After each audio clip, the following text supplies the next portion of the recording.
歡迎收聽渣打市場快訊。渣打銀行播客系列隨時隨地為你提供市場觀點同分析。歡迎嚟到渣打投資觀點。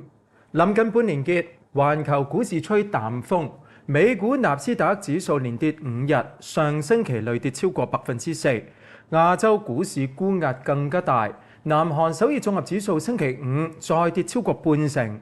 有報道話，有超大型 AI 公司延遲今年上市計劃，再加上主要嘅雲端同人工智能平台企業自由現金流舊年下跌2成，並且預期今年進一步下跌，再觸發市場對人工智能投資熱潮能唔能夠延續嘅疑慮。究竟需唔需要咁擔心呢？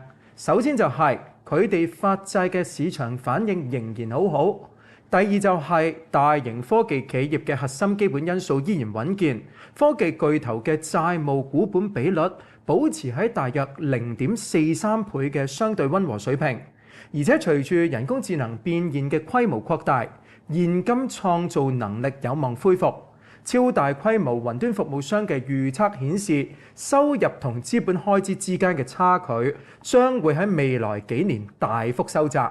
所以近期回調反而令到估值變得更加吸引，提供分段吸納部署嘅機會。市場預測 MSCI 亞洲日本除外股票嘅盈利今年會增長大約6.5%，增幅領先全球主要地區。當中大約80%嘅增長係由科技行業帶動，主要受惠於半導體週期強勢、記憶體晶片同埋人工智能相關嘅零件強勁嘅需求，同埋供應鏈受惠股所支持㗎。我哋繼續睇好亞洲日本除外市場，大家唔好忽略喎。霍爾木茲海峽航運重開會改善亞洲地區呢一啲石油進口國嘅增長前景，所以我哋預期盈利增長將會擴闊至到科技以外嘅其他行業。再加埋區內部分嘅央行可以放鬆政策，都會對風險資產有利。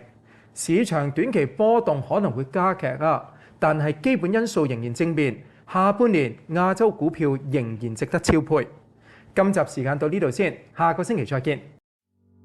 多謝收聽渣打銀行嘅播客系列渣打市場快訊，詳情可瀏覽我哋網站嘅最新市場觀點，或者點擊描述內嘅連結。